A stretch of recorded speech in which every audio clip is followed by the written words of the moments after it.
You know, there's a lot of talk right now about journalist Tommy Robinson in the UK and the fact that he may be going to prison for years because he had the nerve to show his documentary film called Silenced. So if you haven't had time to see the film, let me explain the controversy in a brief nutshell. It all started with this short video of two boys in a schoolyard scuffle. One of the boys is white and English, and the other boy is a Syrian refugee.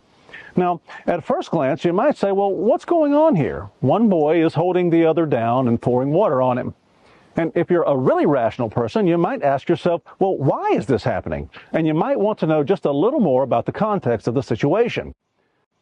But the mainstream British media isn't rational, and they didn't ask any of those questions. No, what they did is they immediately took this video and ran with the global headline, "White Racist Bully Waterboards a Poor Syrian Refugee," while at the same time painting the Syrian boy as a little angel who never bothered a soul.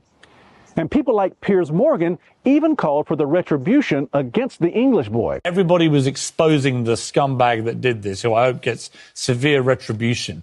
A teenager with his whole life ahead of him until it was ruined by people like Piers, who didn't do their due diligence before condemning him to the entire world, to the point that the boy even became suicidal and had grown Muslim gangs with machetes out in the streets looking for him.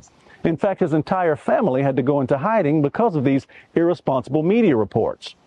So this is where Tommy Robinson comes in. Being familiar with the leftist media in this country and their tendency to twist reality into whatever shape necessary to fit their leftist agenda, he began a massive investigation to find the facts about the incident in the video.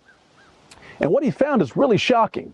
According to witnesses, the Syrian refugee was no angel at all. He had a long history of bullying young girls and even physically assaulting multiple children.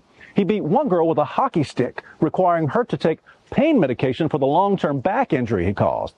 He bit another English girl on the head while she was being beaten by other Muslim girls. One boy said that he was stabbed by the Syrian refugee with a compass, and his school records even indicated he was caught with a knife and a screwdriver. Another boy said the Syrian would attack him almost daily anytime he saw him. He called grown women fat white bitches and was often put into detention for his behavior. And do you see this blue cast on his arm? Witnesses say that he got that injury because he, at the age of 15, was punching a 12-year-old kid in the face repeatedly until another kid threw him off the boy and caused the injury. But what about this image, the one that started it all? Well, as it turns out, the Syrian boy had threatened to rape the English boy's 9-year-old sister earlier. And this was their big brother taking up for them.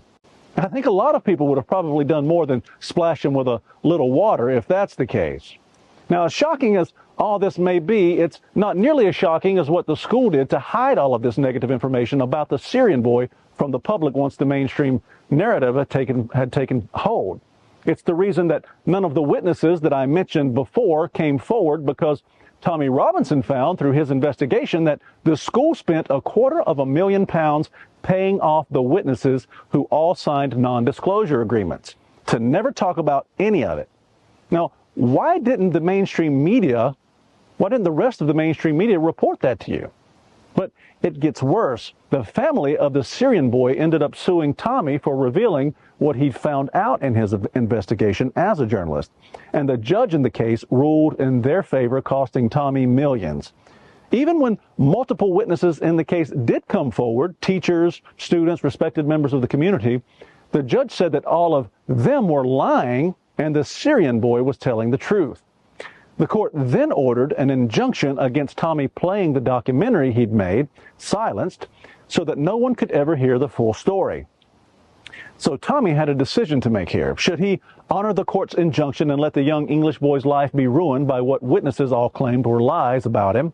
Or should he play the film and vindicate the boy so the world would know he wasn't the terrible white racist bully they'd all made him out to be? Well, if you know Tommy like I do, he's always one to stand up for the little guy and the underdog. So he showed the film. And for that noble gesture, his reward may be a 2 to 4 year prison stint in Belmarsh, the UK's most maximum security prison. So if you're watching this video, please share it everywhere so that the world knows the truth and the world sees the corrupt establishment, the media, and the judiciary in the UK. And just maybe, if we put enough pressure on them and the world protests enough, we can all help to free Tommy Robinson and send a message to the leftist governments everywhere that we the people will not be silenced.